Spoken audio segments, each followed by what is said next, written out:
Welcome to On the Bench. I'm your host for this episode, Brendan Sinone. I'm joined by Chris Nee.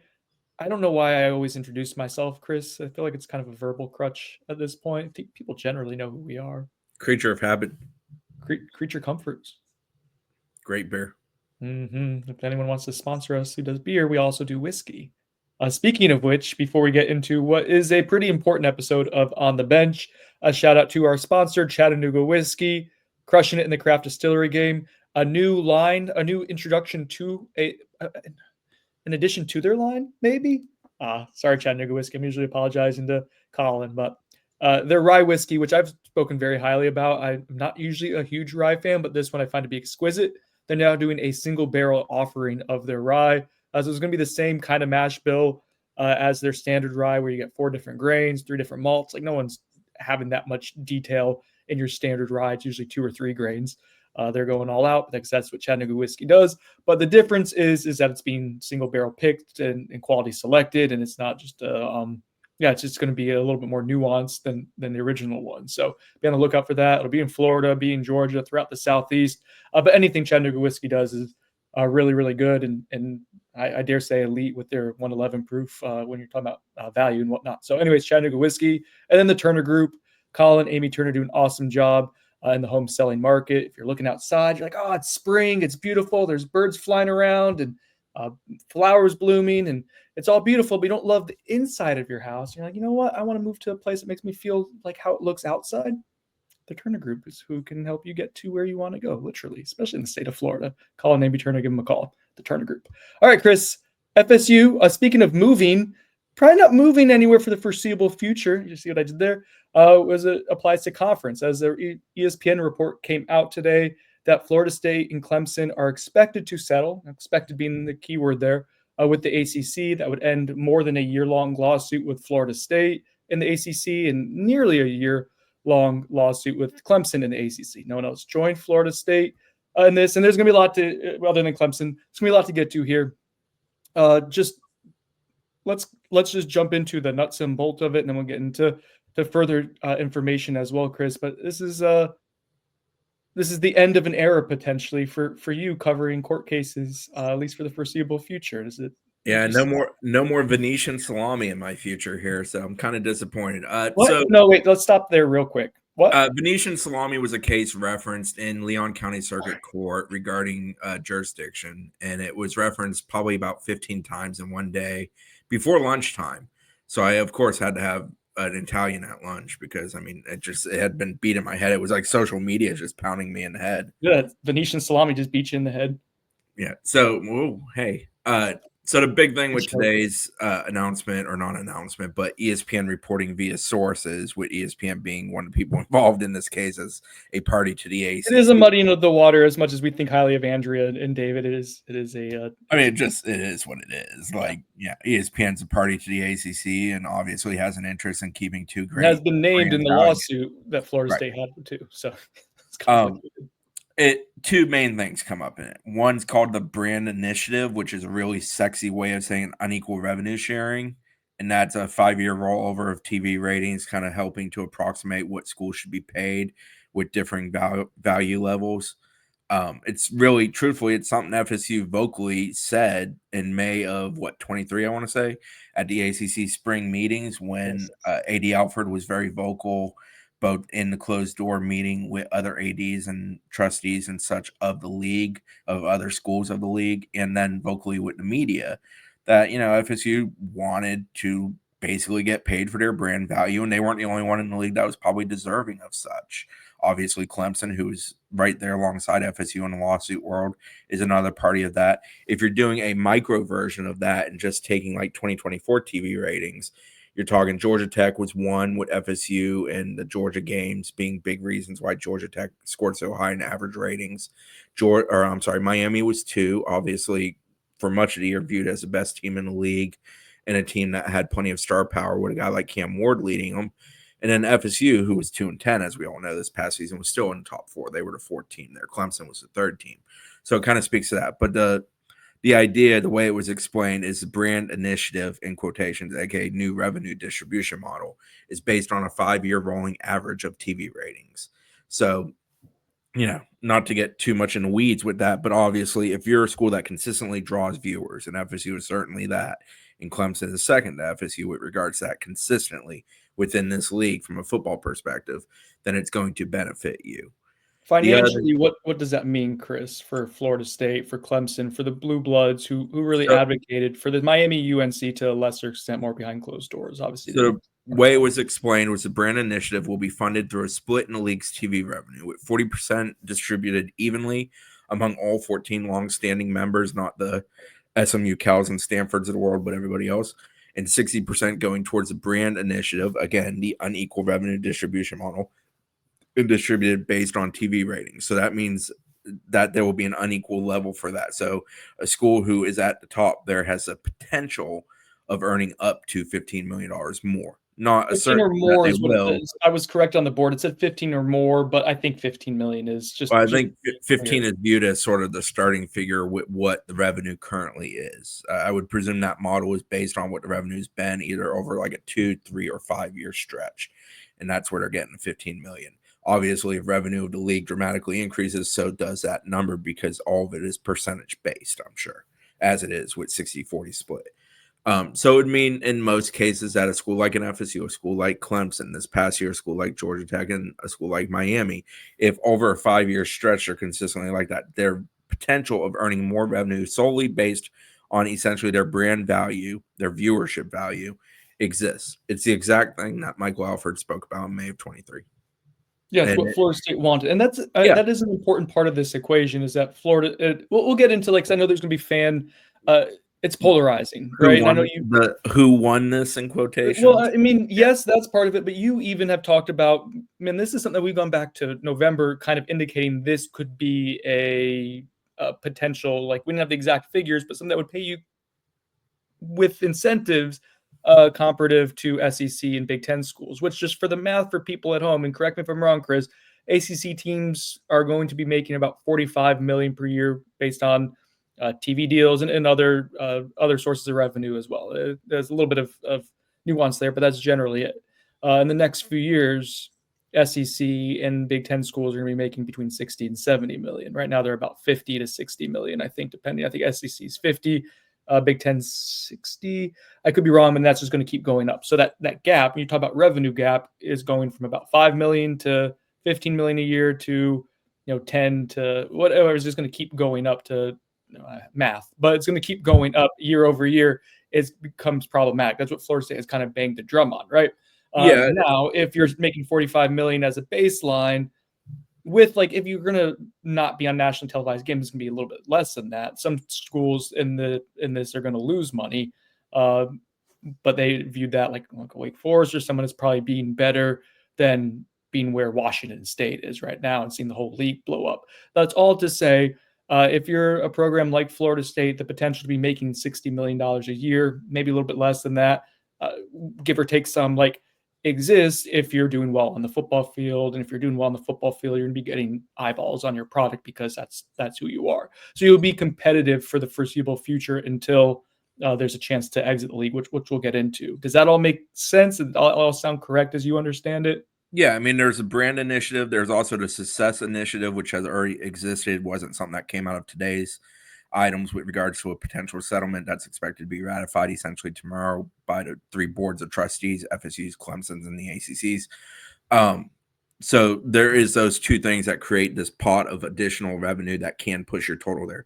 Now, the point I would make, and I think the point most people get, is you've got to basically maximize everything and nail it, do perfectly to get yourself to that figure where you are comparative to an SEC or a Big Ten currently in a model where they're going to continue to generate more revenue too, probably at a greater rate. And it's unfixed, which I Right, like if you're talking about right. year to So, year, it's going to change a little bit, which you don't right, feel but great about. my greater point is that like Vanderbilt doesn't have to do a damn thing to earn the figure that's equal to what you have to do if you do everything correctly. And that's sort of what stinks about, but that is what it is. I mean, the brutal truth of it all is the ACC is at best the 3rd best conference, and it's treated as such. Financially, it is viewed as the 3rd best conference from a standpoint of the way it's invested in by TV partners, things of that sort, and where contracts are. Obviously, one major screw up, if you're being reflective, is the ACC signed a deal that essentially equated about 20 years to 2036. And the media rights of that deal probably should have been renegotiated 2 to 3 times over during the time of that deal, and likely would have resulted in more money and a better opportunity for teams in the league. And we probably wouldn't be having any of those conversations if they didn't do that. But why did they do that deal with the 20 years of grant of rights and all of that? They were scared of schools departing.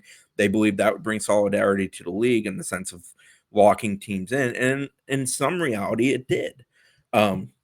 Not to wave the ACC flag and party on their side of the aisle, but there's a degree of like, well, let's real quick. Second part of what came about today with regards to the settlement and like two objectives, ideas of the settlement.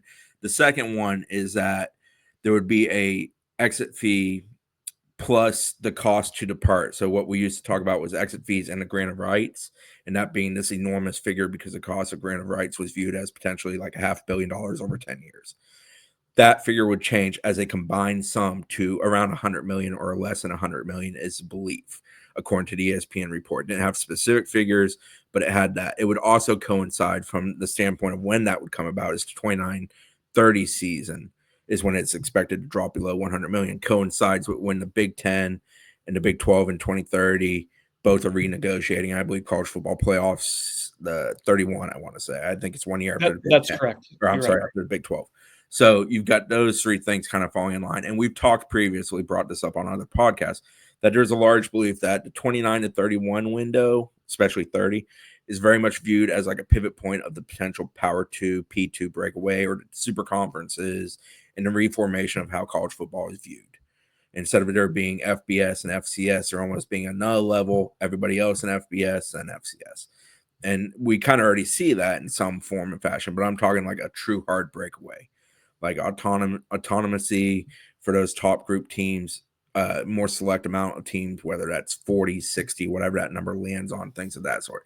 So it sets FSU and Clemson up for a potential departure in 29-30. That's financially far more feasible than anything that existed currently or would have even existed then in the former view of how everything was set up legally, what FSU challenged. So did FSU win? No, they didn't win. Did the ACC win? No, they didn't win. But both parties did get something out of this that benefited them. The ACC showed that the grant of rights and everything they did and their willingness to fight this allowed the league to stay solid. And they probably do not have a great deal of concern till 2029, 2030 rolls around. So it buys them another 5 years, which in college football and realignment terms is a bit of an eternity over the last, 17 years when we reached 2030, but 12 years to this point, basically 2012, 13, when things really got cooking real heavy hot. I think about 5 years ago, Texas and Oklahoma hadn't been announced yet. Yeah, it was what? Was that 3 or 4 years ago? No, I think it was a little bit before that, but I can't remember. No. Anyways, don't want to get sidetracked.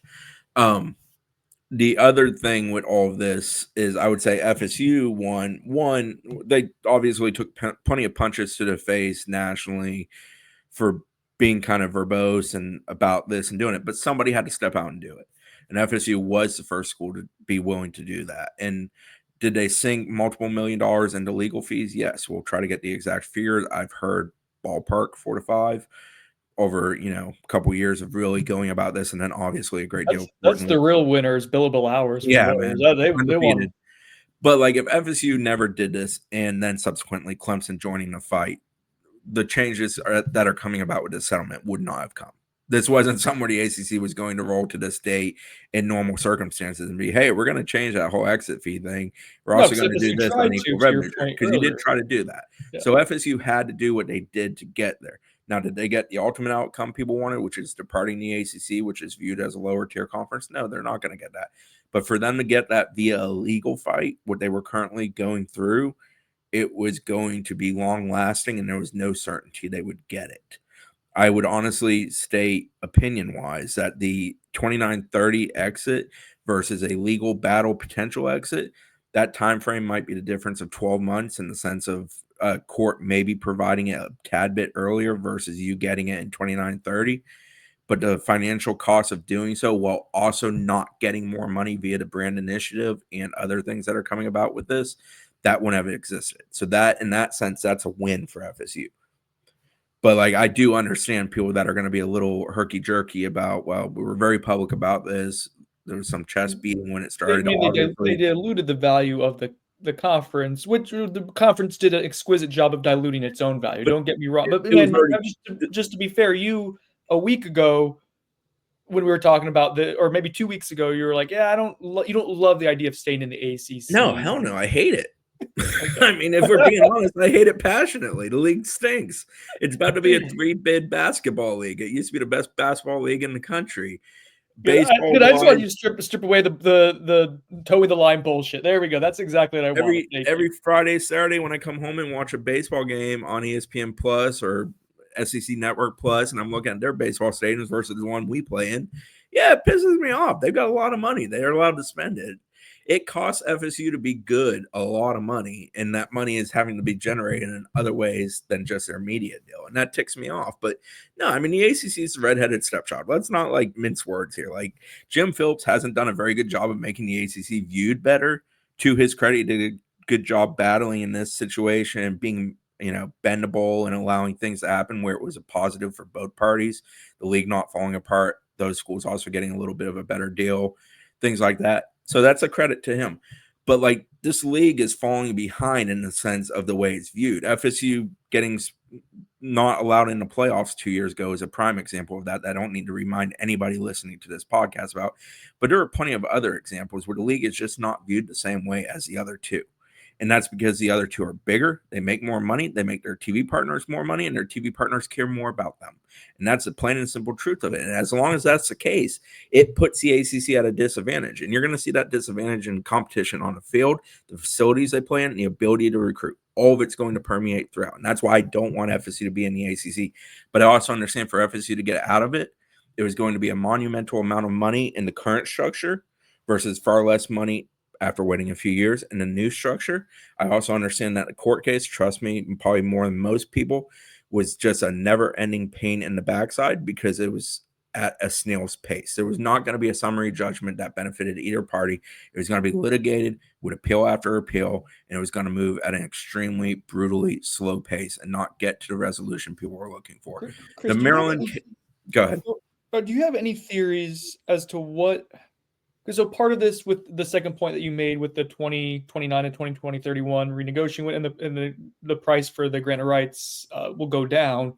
In theory, did we say 100 million? Did you articulate that? I think the figure they used was less than 100 million was the total cost sum, and Which is a lot currently, less. right, the exit fee right now, just the exit fee, not the grant of rights, would have been about 135 million because three times, I think it's 3 times, might be 2.5 times the current annual value of what you're getting, which is around 45 million bucks. So if it's 3 times, it's 135 million plus a grant of rights, which was estimated by, I believe, by FSU lawyers being the like 500 million to 730 million dollar range for the grand total of an exit in the current structure. That's why there was private equity talk and all of that. But that's an enormous amount of money, and that's putting yourself in a deep debt hole that having some patience and waiting essentially 4 to 5 more years to do it at a far lesser cost and probably also be a full share member of whatever conference you're going to, which was not a guarantee this go round. There's value in it. Like, do I like it? No, I don't love it. I wish FSU got out on December of 23 when this whole thing began, would officially would have lost it right after the playoff. Would have been lovely. But the reality is that's not easy to happen, and the courts were not going to provide that in any kind of manner that wasn't going to take multiple years of litigation. North Carolina judge retired in the middle. Yeah, Bledsoe retired, yes. And I've heard Cooper might retire in coming year. So, like, there was a possibility of changes in the judgeship of both situations in the sense of circuit courts.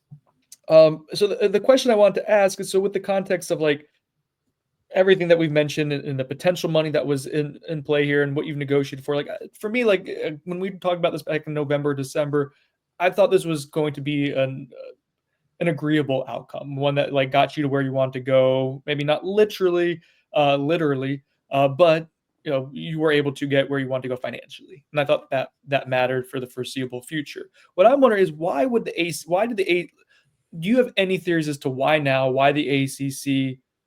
Because I think Florida State got more out of it than the ACC did. Now, the real winner, other than billable hours and lawyers, is ESPN getting to hold on to this product at a great value for the same amount of money. The losers, like lower tier schools, like I don't want to name names, but that are in Wakey Forest, maybe of that kind of financial elk. Um, they're going to be making less money most likely annually. But so like with all this in mind, I think Florida State comes out ahead fairly decently. Why did the ACC go ahead and give up so much in this sense? Like stuff that they weren't willing to pivot on. What shifted? They weren't willing to pivot on this 2 years ago, and FSU didn't seem to have a legitimate. Do you believe they had a legitimate landing spot if it got done today? Yeah. Okay, you think it would? I don't think they might have had a full share landing spot, but yes, Okay. yeah. And so I think is that what? Maybe I'm answering my own question. I won't dance around it. I think it was the Big Ten. I've always thought it was the Big Ten. I've said that vocally, I think, multiple times over the last couple of years, but I am not positive that it was as a full share member, which was an issue. Because if you're a partial share, what are you really doing this for? How do the financials figure out? Obviously, long term, it benefits you. Why do I think the ACC was willing to settle at this time? Well, I think all parties understand where the court battle is going, and it's just a slog. It's a drag.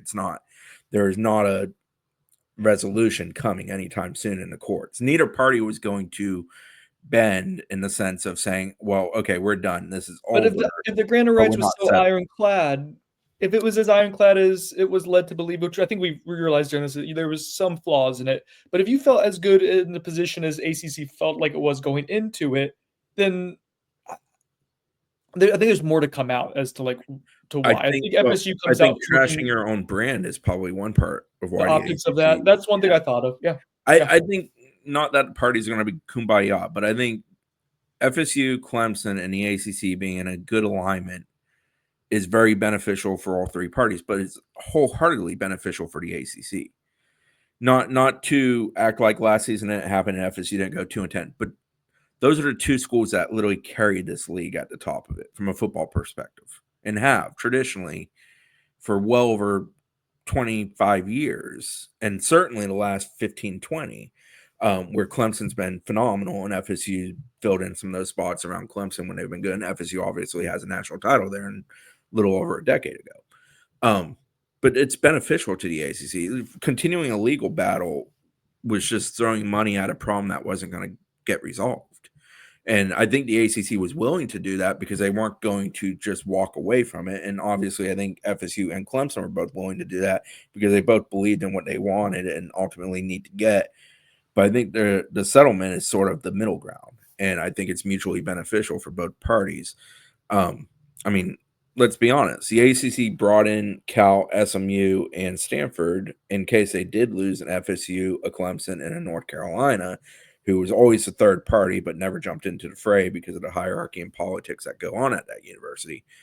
But those media value of those three, no offense to SMU, who I actually really like and enjoyed Dallas, is not anywhere near the level of the three they would lose. So, like, at the end of the day, you want to keep those. And ultimately, I've always believed, well, FSU and Clemson would be damaging from a viewership standpoint and the strength of the programs and their willingness to compete at the highest levels and their efforts to do so.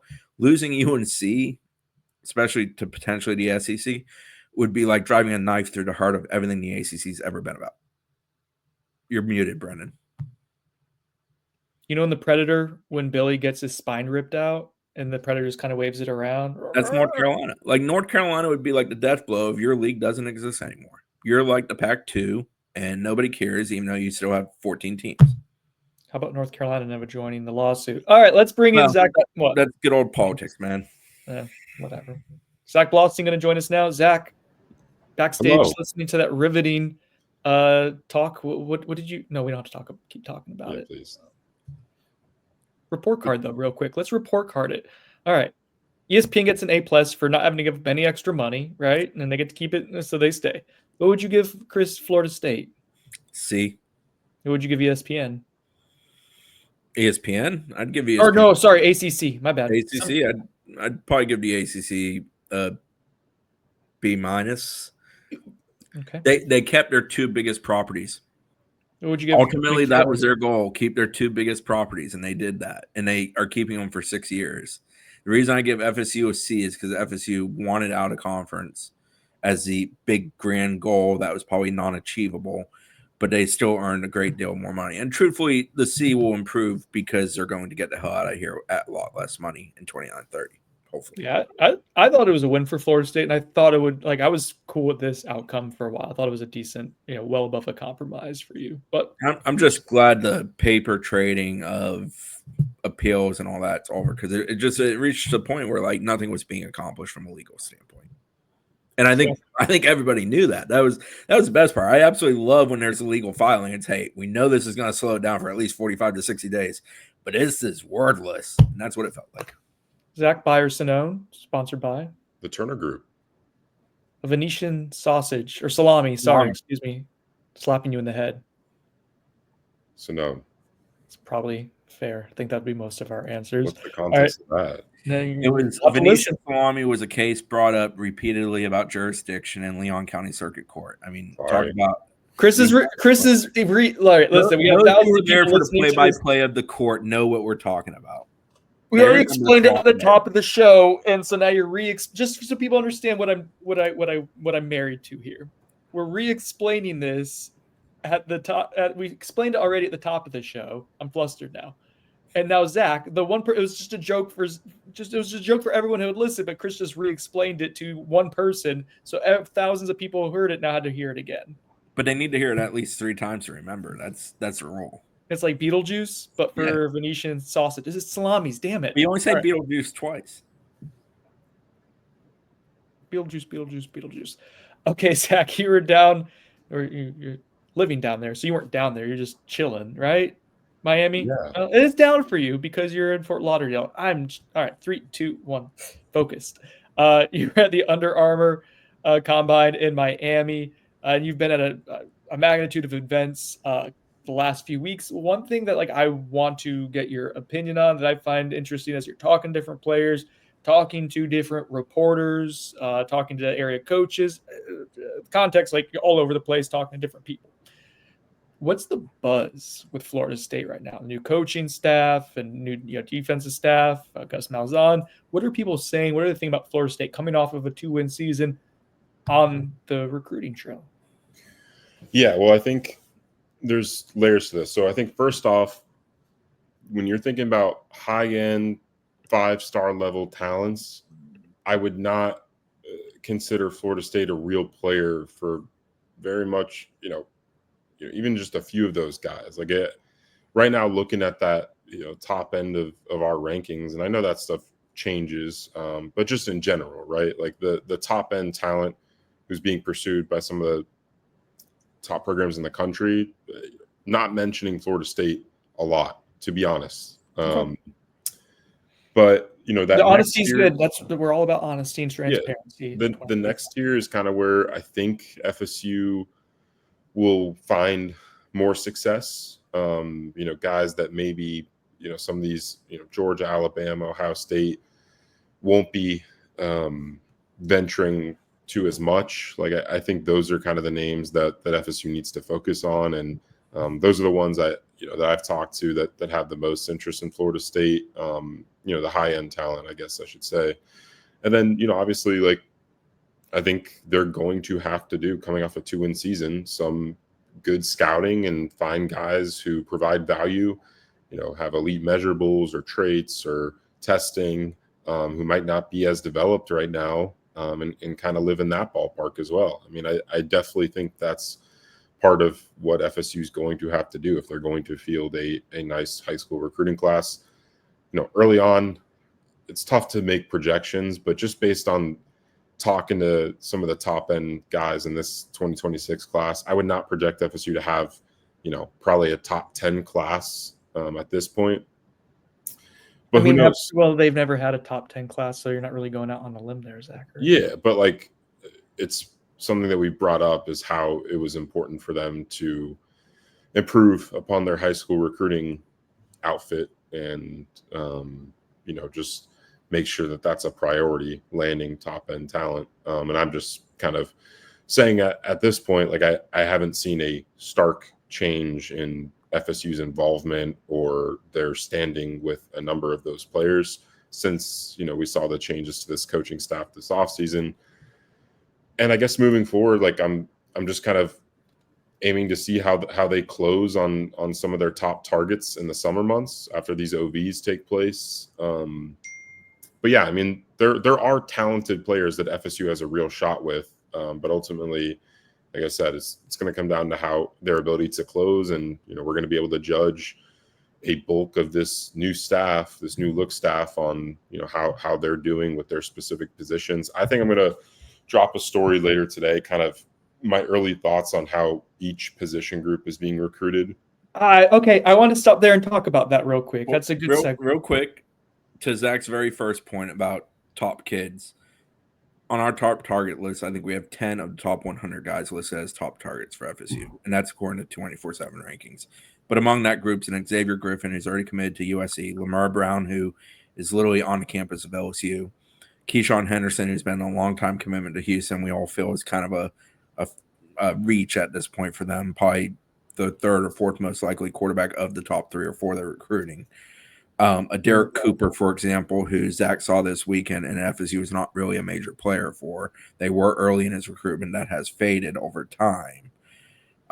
So that's some of it. And then a guy like Jazavion Currents, who does have plans to take an official visit, but is committed to South Carolina, is from the state of South Carolina. Yeah, I should say, like, FSU's trying with some of these guys. I just, talking to them, talking to people around them, talking to reporters who are covering these recruitments at different schools, I just don't view FSU as a big time contender for the majority of those high end targets. There are some there's about 5. Trent Henderson, Chauncey Kennan, I think is another one who's a top 32 player for us right Landon now. Duckworth is another one. He's I think he's in the 60s.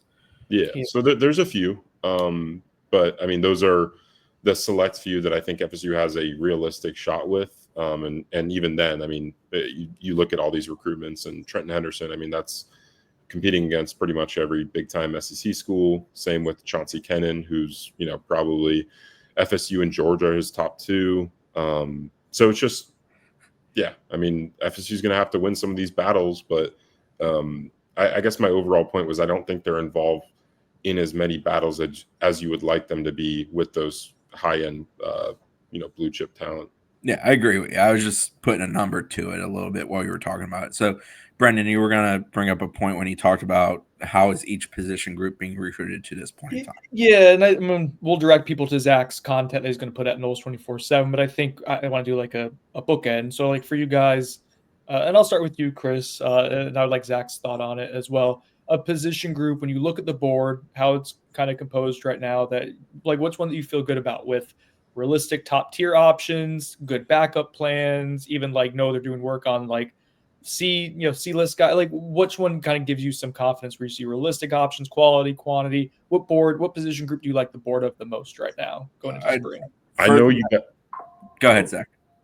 I know you guys didn't expect me to say this and never thought these words would come out of my mouth. Randy Shannon's linebacker board. It's not Randy Shannon's anymore, buddy. Ho, ho, ho, ho! Are you guys walking with papuchas like I am? That's JP's theme music, my God. No, I mean, JP, obviously he's coached linebackers before. That's kind of the position group he's coached throughout the entirety of his coaching career, aside from the few years that he coached D-end at Florida State. But yeah, I mean, they landed a nice early commitment from one of my favorite talents that I've gotten to see on, in these kind of exposure points over the last few months, and Karan Maycock, who we talked about, I think last week, from Miami Central, beat Miami, Alabama, Penn State. That recruitment still is ongoing, so I'm not going to, count that as some kind of sure thing, but definitely a nice early win. But I mean, just looking at the scope of the board, I like the tiered kind of, you mentioned this, Brendan, like the tiers of it, right? You got the high end, maybe, some might consider unattainable guys, but you got to shoot your shot for, like Xavier Griffin, the USC commit. I'll have an update on him. I spoke with him within the last week as well. But yeah, he's a USC commitment. FSU's been involved with him for a long time, and they actually got him on campus in January. Did he camp here over he camped here and earned an offer from Mike Norvell then. His mom was here for that January visit, and she's extremely important in that recruitment. Yeah. Tyler Atkinson is another guy who I would consider pretty, unattainable. Like I think he probably ends up at Georgia, but FSU is shooting their shot there. And then you move into that next tier of guys who I think are more attainable for Florida State. Duyon Forkba out of IMG Academy, Isaiah Williams, who is I saw the name on Zach's list of Under Armour participants, and I steered the conversation away from having to just go name down the list and name by name, largely because that was the second name that I saw. I got it. TJ White is kind of, he's a linebacker, considered a linebacker. I think Papuchis is his main recruiter, but he could be also considered as kind of a pass rushing, jack type as well. Isaiah Williams is in that group, a former commit. Adam Balagoon Ali, who I spoke to and did a update. It was like the fourth name. I said, nope, we're not doing this. Not today. We're doing it. Isaiah Williams, I can handle. TJ White, he's out. Keep going. Sorry. Thanks for derailing it. You go into that, and then you mentioned that kind of the backup tier of other guys, Noah Lavalley, whose brother's obviously now on the roster, and Caleb. And there's just a number of guys that they've done a good job.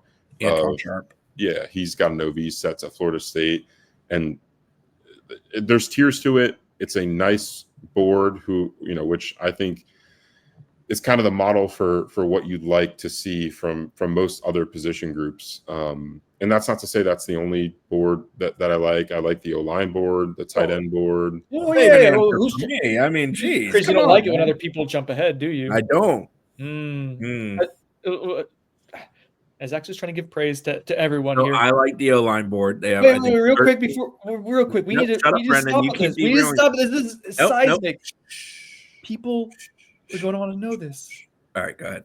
Zach praising JP's board, when in the past the big criticism was top loaded, but did not give yourself a lot of plan B options. What Zach is saying is, I think, an important of development and evolution. That's noteworthy to me. To Zach's point on LB board, one thing I liked is that end of January, very first day of February, when that period wrapped up, it was described to me as this top tier of 5 guys, the Griffins, the Atkinsons that Zach mentioned, and then another tier of guys they really like who they would love to get on campus. TJ White was a guy we were talking about when I was having this conversation, for example. He's a guy I really like. And I just thought, like, hearing it described that way by the person who was describing it was a very beneficial thing. Like, it spoke to, we know we need to get a really good one, but we also like a lot of these other guys who we view as pretty good. And TJ White's a guy who I think can easily increase from one tier to the next as a senior, for example. Yeah, he's a good looking prospect. But yeah, that's a good point. Mine was going to be O-line. I think they have 13 official visits already locked in that we know of with offensive linemen. There's a guy like Sam Roseborough who I know they're working on locking in an official with. I just haven't been able to get the date from Sam. Sam, if you're listening, call. So I like what they've done with the O-line. They've continued to work and build it out. And Herb Hand walked in the door, offered a lot of guys, got a ton of guys on campus in December, got a ton of guys on campus in January. I like throwing numbers at the problem. I'm interested to see the selection process of like who they really hone in on, how they read it in the sense of can they attain this guy? If they can't attain this guy or it's going to be difficult, how do they handle the next tier, the guy right below that who they probably should be hot and heavy with? Don't basically flirt with this person who's unattainable and lose out on someone who's probably going to be very good if you were to get them. I'm interested to see how that's managed in the coming weeks and months as we roll into spring visits and then obviously a very busy summer of officials. Sorry, I was sending a message somewhere else. Let's talk about the other side of it. What's the board you're going? Can I start? Sure, Chris. Yes, I mean, Zach started last night. It's quarterback for me. And it's not that I don't like – I love the guys that are recruiting. I like Bo Bentley a ton. Landon Duckworth's a hell of an athlete. I think he'd be good in the system. Kayshawn Henderson, who we mentioned earlier, is not a uniquely special athlete. The young man committed to OU, somebody we've brought up, but they're not really at this point too hot and heavy with him because he's committed elsewhere. My concern isn't the guys that are recruiting. I like the guys that are recruiting, and I think they're doing a good job recruiting them, communicating with them. My concern is the Jared Curtis domino, if it falls the way of Oregon, makes me think Landon Duckworth falls the way of Georgia potentially. Bo Bentley being a Texas kid makes me a little apprehensive that he ends up at a place like Florida State. And Keyshawn Henderson's a kid who's very locked in with Houston. And if he backs off Houston, I think he's going to back off for somebody who's viewed in a different manner and willing to pay a quarterback in a different way. So what I'm getting at is I'm just not sure currently if I can look at that board and be like, when I look at that board, I think Duckworth's their guy. I'm just not sure Duckworth's a slam dunk for them. And that's a good thing because it means he's very talented, but it's also really concerning when I think he's a guy that Georgia wants. And I do think Georgia wants him. And the whole Jared Curtis thing in March, if he does end up at Oregon, it's going to be very interesting to see how Georgia makes a move on Duckworth. Yeah, I'll go wide receiver. FSU, to preface it, FSU does have 2 receiver commits, although both guys are kind of position versatile. Like Darian Williams is considered by some as a better defensive back prospect. I kind of agree with that after watching him work as a corner on a 7-on-7 event recently. But yeah, then Ephraim White's also a guy that plays both ways. I just think that the board, aside from the guys they have committed, needs to be built out some. They only have 3 OVs set with receivers right now that are not committed. 2 blue chips, 1 guy that's not ranked. And I just like to see some more guys set up some OVs and see some higher end talent, get on the OV schedule for this summer. There's some guys that, we're tracking, like a Samorion Wingo, who I think is a top tier target for Florida State at receiver, but he has 3 OVs set and hasn't scheduled one to Florida State at last check. And then, there's a couple guys that I watched at the Miami camp, Jason Lopez and Larry Miles, who I know FSU's in on. I think Lopez is the higher tier target there, when you consider those 2. And he did tell me he plans to set up an OV, but that's not been scheduled. And, Larry Miles was in contact with Florida State about scheduling one as well. So, yeah, I mean, I'm just interested to see if Florida State can kind of increase the talent level of guys that are coming in on visits. We didn't see a number of receivers take visits to Florida State back in the winter months. So hoping that kind of changes here in March and April as the recruiting season heats up into the summer. Zach, what would you say to me saying I have a list of wide receivers I would like for Florida State to start pursuing? Would you be interested in that? Bye. Yeah. All right. I've been doing some crazy scouting of the entire country. He's been delving into Coach AB's neck of the woods in Delaware. Delaware's stronger than I thought. I'm just saying. Apparently, Coach AB has had a hand in coaching all of those guys, I think. Herb hand. Are you looking forward to seeing this, Chris, or do you not care? I'm always interested. I like seeing a guy for the first time and like, damn, he can play ball. Ooh, okay. All right. Well, it's one of the few things that still excites me about this job. Yeah. It's funny. I was telling Zach because I sat down in end of February, quotas met. Well, we're not hitting our bonus. But anyways, I didn't have anything more to do really the rest of the month. So I just scouted for 3 days in a row. That's all I did work-wise, pretty much. And so I got 40, 50 guys who I'm actually kind of semi-excited to, really excited about. We'll roll that out the next few days. And that's a tip of the hat to some of our posters on the board, CC Daddy, and some of the other people have been keeping on a thread of offer guys they want to see offered. So I was kind of inspired by that. Anywho, so that's recruiting update for the time being. It's going to be interesting with spring practice starting in the next, 2 weeks or so. That's a really important period for Florida State, and visits have started back up. But that's really in that window of spring practices. Mike Norvell wants prospects to come by. He wants coaches to come by. It's a big reason why they have practices in the afternoon in spring. People to come by during spring break and whatnot. So we'll get a good sense, I think, of kind of the board of who's showing up and start seeing things whittle down. Speaking of spring practice, with that started in 2 weeks, tour of duty is about to come to a close. I think Thursday's the final day. Correct. Do not believe we'll have access to it like we have had in past years. What's that about? I don't know. We are set to speak to Josh Storms on Thursday, as well as a couple player representatives. Who are the players? Don't know offhand for sure. Okay. Herb.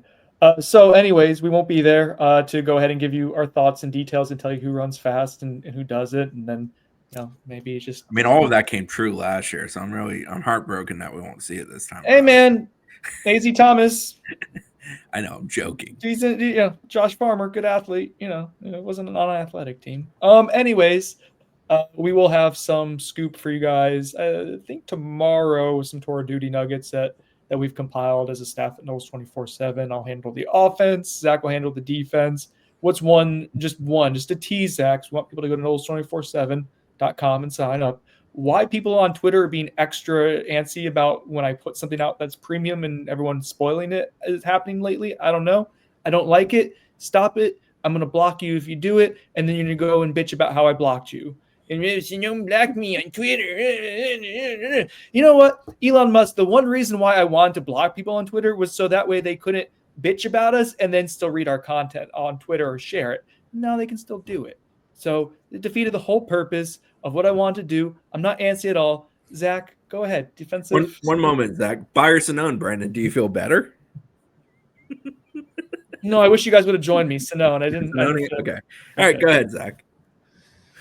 Where do I even start? Defense. Come on, stay on topic here. No, I mean, just coming off of that, I don't know. I mean, we talked about some of this stuff, but I guess the DB room is especially intriguing. Just how with the new look defense with Tony White coming into town, running the 3-3-5 hybrid defense, there's going to be new roles for a number of DBs on FSU's roster, and three guys in particular that I think we've talked about, but I've continued to hear good things on Edwin Joseph, Quindarius Jones, and Earl Little. I think those three will have big roles for Florida State, especially heading into the spring. Obviously, spring football, we're going to learn more, and the coaching staff will obviously learn more about where each guy fits in within this defense. But yeah, those three I've heard have created some buzz through their work in winter conditioning defensively, and specifically in the defensive backfield. I think that'll be one of the most interesting positions to kind of sort out as well through spring, getting kind of a barometer of what the staff thinks about them in live action. Real quick, got confirmation per an email from Florida State that it'll be, in addition to Josh Storms on Thursday, we'll talk to Gunnar Hansen, transfer offensive lineman, and transfer defensive lineman Jason Jenkins from Tennessee. We did report over the weekend that Jason Jenkins is probably going to miss a decent amount of time in this offseason, if not maybe all the offseason, and we'll see what carries on from there. So yeah, that's a bit of a blow to Florida State's defensive end room. Do you think, Zach, that they're going to go and try to get anyone in the transfer portal? I guess it depends on what they think the rehab process will look like there, but not ideal given that he was a pretty high value commodity for you in the offseason. Yeah, I mean, I think they definitely need to go get one now that the outlook for him is uncertain at best for this upcoming season for Jason Jenkins I'm talking about. But yeah, I mean, I don't know exactly their plans. Obviously, I think how much they feel like they need one will be determined more in spring football. It's kind of harder to project now, but yeah, I mean, just looking at the numbers, it feels like they do need to add someone to that room. But what that looks like, to be determined, and we'll kind of update that as the spring portal window approaches in April. Do we have anything else we want to talk about, guys? We feel good. What's happening? We good? I'm good. Baseball's 11-0. Check out Brett's coverage, doing a hell of a job. Softball's pretty good despite losing 2 to Texas A&M. Basketball's almost over for the men. Thank you, Lord. How many games left? They play at Virginia on Tuesday evening. They'll play at home against SMU on Saturday, which is Leonard Hamilton Day / Senior Day, and then the ACC tournament. And I think that will be that. My dog's itching herself. And the women are in the ACC tournament now. Had actually a really good week with not a great ending with losing to Duke, but yeah. Brooks' team will play in the NCAA tournament. All right.